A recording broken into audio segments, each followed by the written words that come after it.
With so many marketing messages bombarding everyone, what do you do to rise above the noise?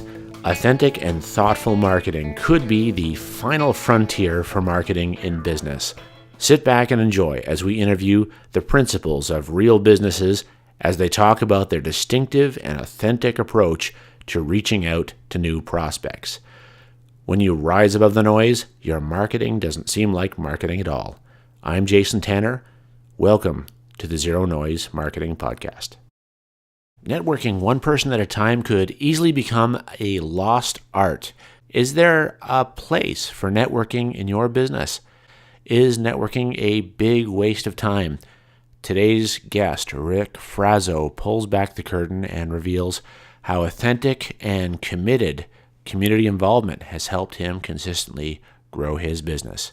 Rick is also not just satisfied to support most of the community-based groups here in Kingston, but he's also one of the founders of the Kingston Sales and Marketing Club, which is quickly becoming one of the premier networking events here in our city. Stick around and you'll learn how to pick the right networking groups to build your business and how to conduct yourself when you're at those groups. This is the Zero Noise Marketing Podcast. One of the things I wanted to ask you about, Rick, you've got so many community groups that you're involved with. Right. How do you pick the ones that you're going to be spending your time with? I think it's almost that they come to me. I hear about organizations. In some cases, through a mutual friend.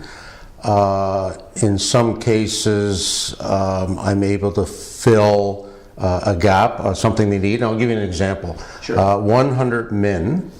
I heard about this organization, didn't know anything about it. So 100 Min, they meet quarterly. Mm-hmm. Everybody gives $100 that night, and that night they pick a charity, and they give that charity $10,000. Wow. To use as they see fit, the finances are used where it is most needed. Right. Now, I heard that the membership of 100 Min is dwindling. Okay. There's another organization, 100 Women, and their numbers are increasing rapidly. So I met Brad Ravel, who's on the board, okay. And I suggested that possibly I could help them with their marketing campaign to possibly boost their numbers. First thing I did, I go to 100 Women. Right. I interview some people from there to find out what they did. And I have some St. Lawrence placement students helping me with a little bit of a marketing campaign. Nice. That this year we'll put into place. And to boost their numbers, just to make sure that we always have 100 Min donating to that organization. Okay. So there's an example of, I love going to the meetings, I love meeting new people, it's a fantastic experience, but now I'm able to also help them boosting their numbers through a marketing campaign. That's super interesting to me because when a person is first starting their business, they might be thinking to themselves, where can I go to get what I want? And where you take it the opposite approach. You look for a need, a place where you can have a positive impact, and then you go for it. And of course, me being an entrepreneur businessman, yeah. You know that you're going to meet some people within that organization. They're going to be business owners. There's some retired people there, but there's a lot of business owners in that organization that like to give back to the community, and they're good people to get to know. Okay. In a business sense, you know. Yeah, I'm sure you've heard of the term "pay it forward." Yes. So in a lot of cases, that's what I do. You know, I'm not there to sell anything. I'm not there to boost my business. I'm there to help. Right. 6 months down the road, we're going to get a phone call. Right. You know, they need help through our services, and they're going to think of a response IT. Right. But you never go into it thinking about that. No.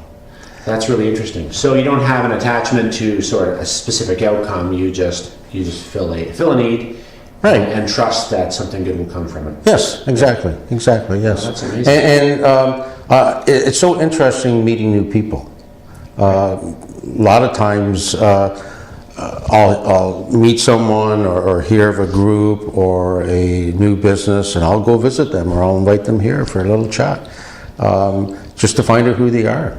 Right. You know, you might meet them again 6 months or in a year. You just never know.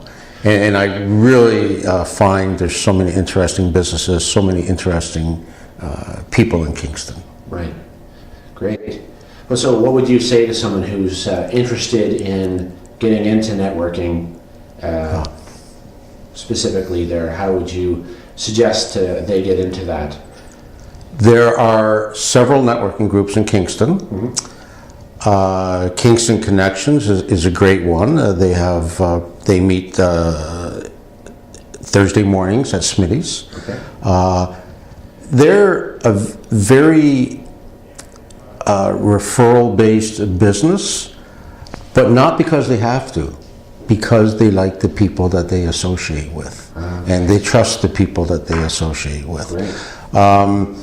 I've started with Mark Didymus, the Kingston Sales and Marketing Club here in town.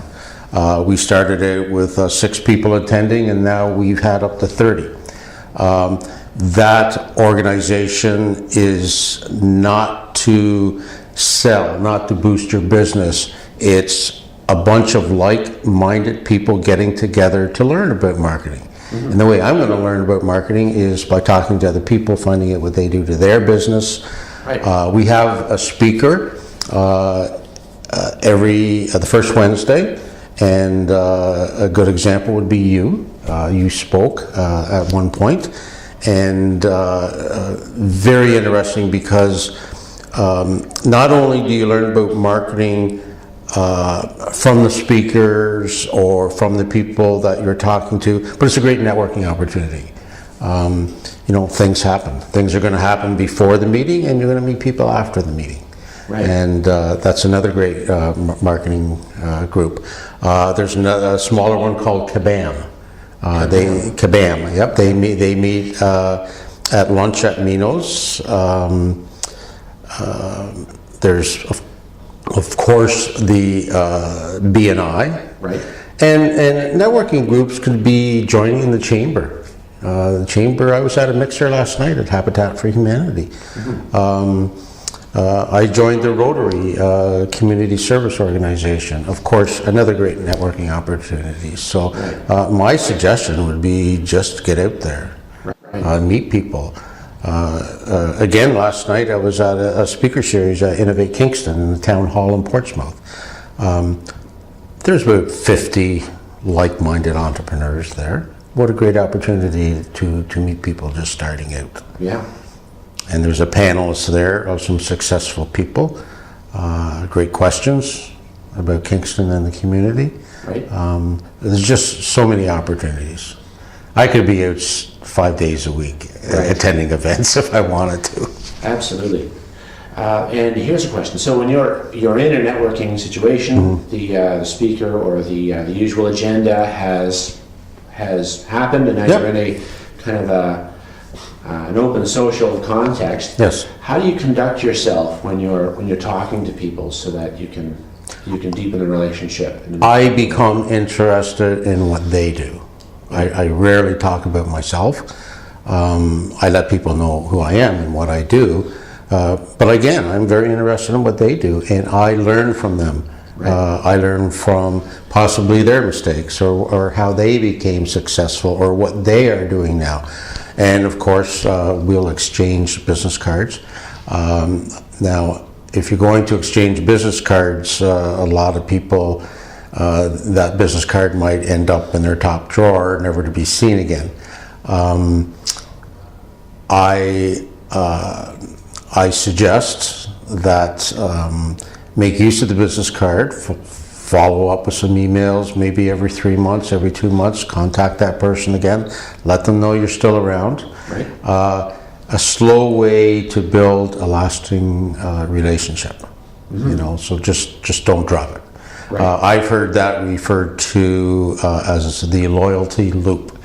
for clients and customers. Loyalty. The loyalty loop. So you never let it drop. You always contact a person through an email, meeting them at an event, a follow-up email. You might attend their events. So it's a circle that a continuous circle. Don't let it ever break. Right. And you never know what's going to happen. Okay. So the mindset, how has this affected your mindset as far as thinking about other people's needs? I'm open to other people's needs. I am not always able to help with, but what I can do and what anybody can do is act as a connector. An example was this morning. I heard of a nonprofit organization that wanted to make use of videos for the Pathways organization.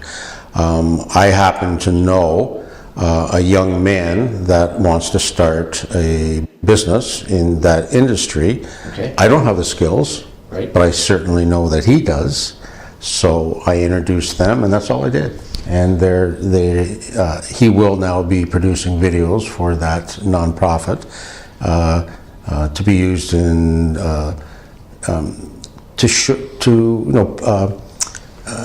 put on social media, to actually show people what benefits, what Pathways has accomplished for their 300 kids under their care. Okay. So a lot of times it's just connecting two people. Right. Yeah. Gotcha. Okay. That's great. So there's two tiers to what we're trying to do with this show. Okay. And one is to look at the authentic stuff that you're doing, either implicitly or explicitly in your marketing. Okay. You talked about something that is, you've executed it explicitly. You've done this, made priority and budgeted time for Yes. for this in your schedule. Yes. But the implicit message of this action is that you care about your community and that you have a personal commitment to support and service. Right. So that's very interesting as far as authentic marketing goes. On the other side of what we talk about on our show is what you do in your business to make it easier for your customers to refer you. Well, we do little paid advertising. Okay. We do get a lot of referrals from our customers, and that is done by a customer experience that is really not hard to do. It's not hard to answer the phone. It's not hard to set up a service call next day when the person needs it. I've heard so many complaints in my industry of customers not being serviced well or in a timely manner. And to tell you the truth, I just don't get it. It's so easy. You know what? It's so easy to be nice to people. It's so easy to be nice to a business, to service that business. It just comes natural to us. We have a great team that we always leave the customer satisfied. Very, very important. We're never in a rush. And in a lot of cases, our clients, they almost become friends. We get to know them well. We see them at hockey games. We see them on the golf course, possibly in the summer. We do give out hockey tickets and we do give out golf tickets. So, I really find probably the easiest marketing advertising we do is just talking to our customers. That's it. Right. And just a commitment to making sure that they get exactly what they're... Yeah, and we communicate to them what we're doing at a grassroots level. You know, Right. we're not going to talk big, heavy technical talk. You know. This is, it's very interesting talking to you, particularly because I understand that with the backup side of your business, the Canadian Cloud Backup, I mean, essentially, the temptation would be to think you're selling disk space. But in our world, like, disk space is a deeply commoditized concept, and people are, that's certainly the view. So what is it you're doing that makes people understand that your delivery of that otherwise commoditized service separates you from the alternatives out there in the marketplace? Well, if I was giving an elevator speech, I would say we sell peace of mind. Right. So, in our field, disaster recovery just basically means for our clients that you're not going to lose your data. Right. And if something does happen to your computer, the cleaner knocks it over, you can be assured your data is backed up on our servers, and that we can put everything back. Right. And it's basically that simple. And so many people just don't get it. Ransomware. They might be attacked through ransomware, and if someone encrypts, if someone named Joe from India who says he's from Microsoft phones you up and encrypts your data and says you have to pay me $2,000 to get your data back, no, that happens. That really happens. We get phone calls where businesses have phoned it up with that exact same scenario. How often does it happen? Like a couple of times a week, or? I would say it's not unusual to get that type of phone call once every 2 weeks. Okay. Yeah. So it might be 2 times a month. It might be 4 times a month. Right. And the thing is that people don't hear about that. We're the only people that hear about that because we get the phone calls. Right. A lot of people are embarrassed that this has happened to them, and they don't advertise the fact. Right. And you can be sure once that happens, they're going to be phoning us to back up their data. Right. And the smart businesses have already done that. Yeah. So what does it look like if I call, I say, Rick, I have the cloud backup with you guys, and I just came home and my computer has melted into a pool of plastic. What do I need to do next? Well, first of all, we're going to put a new computer, right, in your place of business, and we can do this all remotely. We just get on our console and put that data back. What kind of a turnaround in a situation? Well, we will be there next day. Right. Okay. Okay. Now, there are other criteria. Your internet connection can be a criteria, or if you have a lot of data, we might take a hard drive right up to the server and back up to the server right there in the data center, just to get it done faster. So there's there's several possibilities. Wow. It just depends on what's needed at the time. Gotcha. And we did get into cloud backup at the right time, because as everybody knows, everything's going to the cloud. Right. And my understanding is there's a lot of service providers who are operating out of the States. Maybe most of them are. Is that fair to say? Through numbers, yes. Right, through numbers. Okay. And we were having coffee at one time, and you mentioned to me that particularly in the medical industry, they have very specific standards that require them to keep their data in country. That is correct. Can you talk about that? There are a few provinces that have that mandated now, and more provinces will follow over the years, where they require health records to be kept in Canada. Right. Because if if you have a business in the health industry and you have client data, and you're keeping that data on a Google server in Florida,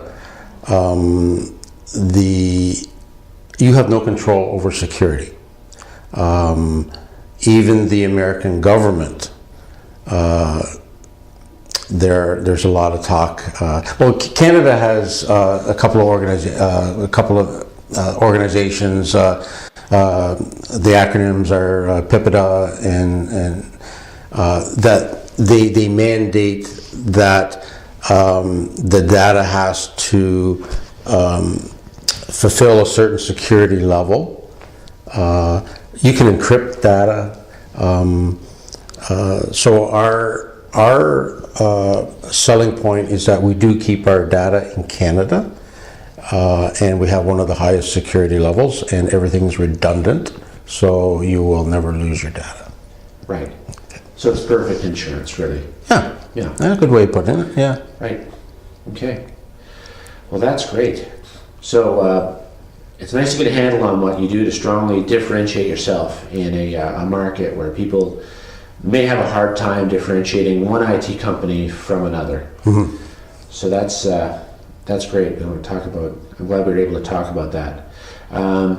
So can I ask you a couple of questions Sure. about you professionally? Sure. What was the last marketing book that you read that had an impact on how you do your marketing? I would say the Tipping Point. And I don't remember the author's name, but that was suggested to me to read that because I met a gentleman in the financial industry, and after we met a few times, he mentioned that I reminded him of the people in that book. Okay. And so I read the book, and he was right. A lot of the things that I do naturally were mentioned in that book. Okay. Can you give an example?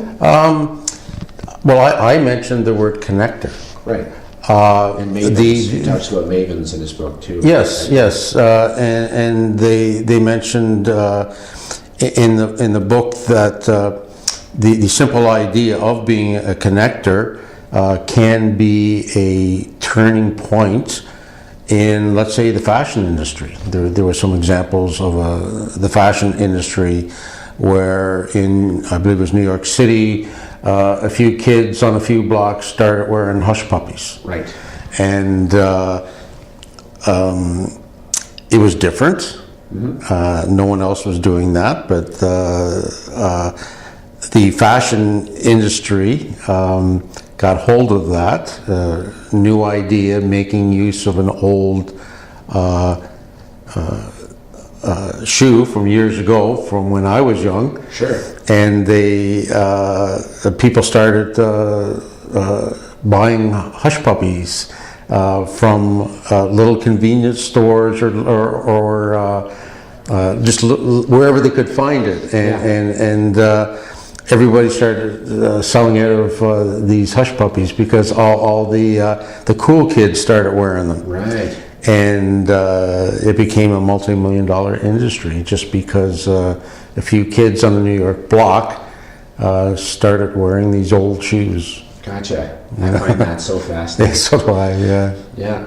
Because like our natural instinct is to we want to think like hunters, right? But in marketing, especially nowadays, we have to think like farmers because we don't know of the seeds we plant, which ones are going to bear fruit necessarily. Right. Good way of putting it. Yeah. Yeah. So they certainly, and I think it happened with Timberland boots as well. The hip hop and rap community subverted those for their own use, and they couldn't keep them in stores. And they never set out. Like Timberland never had a meeting and brainstormed possible markets, they just created a sturdy product that someone found another use for. Right. It's amazing. Yeah.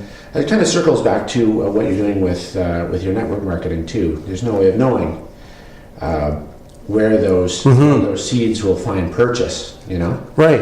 And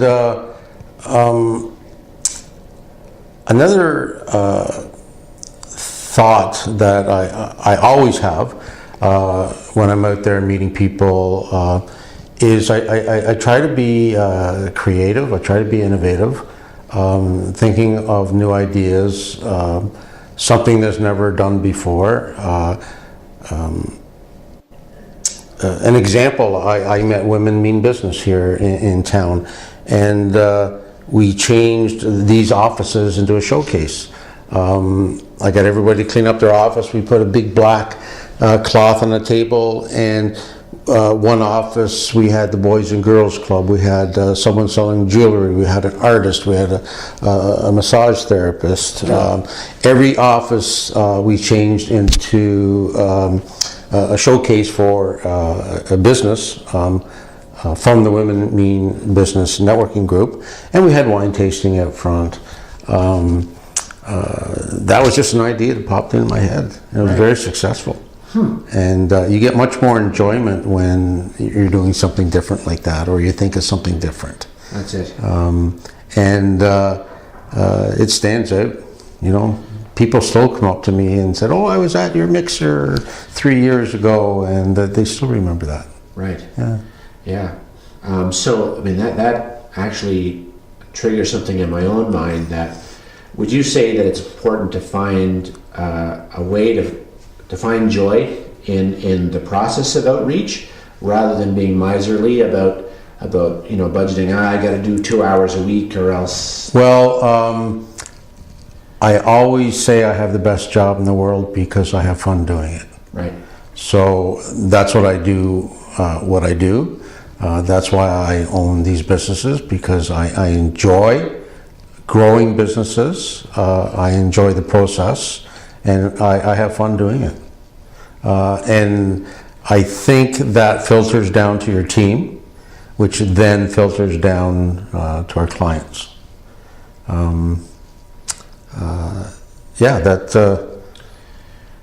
That just I think it's what our business is built on. Okay. You know, it's just people come to work, they laugh and joke, and they want to come to work, and our clients see that. You know, they see our techs being upbeat. Right. Yeah. Right. They're not loathing the next call. Yeah. Yeah. That's very tough. I used to do tech support myself, Mm-hmm. and I know that agent morale, the guys on the phone, that's a very tricky thing to do. We have little turnover here. Right. That's amazing. But we put time into people. We find someone we want to keep, and we put time into them. So who's been with you the longest? I would say my partner Chris, who I hired right out of school, took him to his first call, and he soon surpassed me in technical knowledge, which is another criteria I have. I always hire people smarter than myself. Shane, our administrator, has been here for over 10 years now. Oh, wow. He's the, and I'm sure you've heard this term before, the glue that keeps everything together. Right. Shane is great. He knows all our clients by name. He's the one that's going to answer the phone. He sets up the calls. He orders. Everything goes through Shane. And I'm sure every business has somebody like that. Kind of a linchpin. Yeah, we have our Shane. Right. There you go. Fantastic. So the employee retention is just another facet of marketing, because it, of course, informs the way you come across to the people who do business with you. There's a consistency.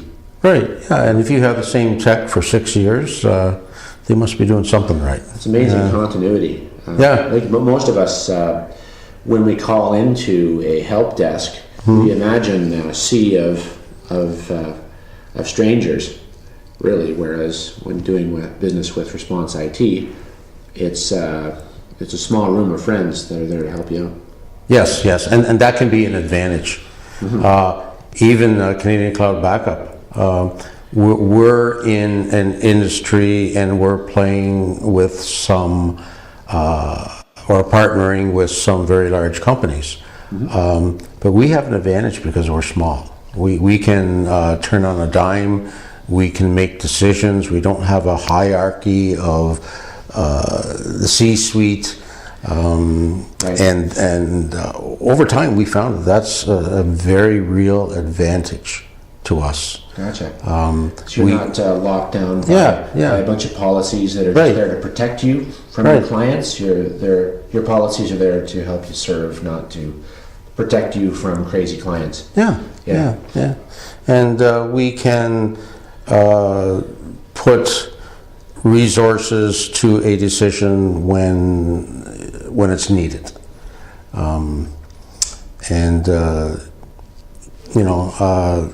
We do try to act like a larger company, but we do that with very few personnel. Just because of the industry we're in, everything's done on consoles, Right. remotely. Gotcha. Yeah. Well, that's great. Yeah. So how can people get a hold of you, Rick? Well, of course, we have our website, www.responsit.ca, and certainly a lot of people contact me directly, Rick at responsit.ca. Thank you very much for your time today. Okay, thank you very much. Great. This has been the Zero Noise Marketing Show.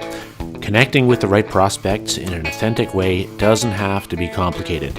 If you think authentic zero noise marketing might be right for your business, find out for sure by contacting us for a free consultation session. We can be reached at 613-379-3051. You might be eligible for a complimentary test campaign. I'm Jason Tanner. Thanks for tuning in.